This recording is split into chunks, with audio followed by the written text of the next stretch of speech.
In this lesson, we will see together the prepositions, but we will see more precisely devant.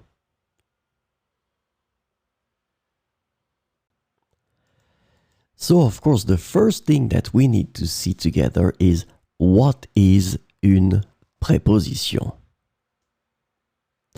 Well, a preposition is an invariable word which brings two words together.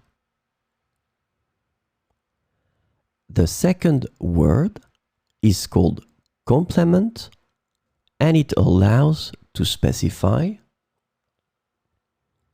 the time, the cause, the place, the state, the manner, the purpose, or the matter. The second word can be another noun, a pronoun, an infinitive verb, or an adverb. And last but not least, remember that this complement can also be a sentence.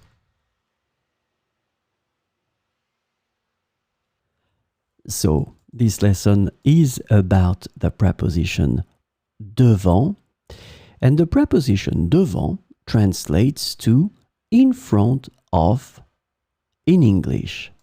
So we will see 4 sentences with devant. Elle attend devant la porte. Elle attend devant la porte. Il y a une belle fontaine devant le musée.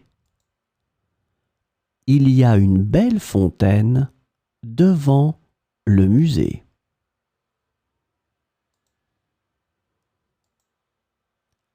J'ai garé ma voiture devant chez toi. J'ai garé ma voiture devant chez toi. Les élèves se sont alignés devant le professeur. Les élèves se sont alignés devant le professeur.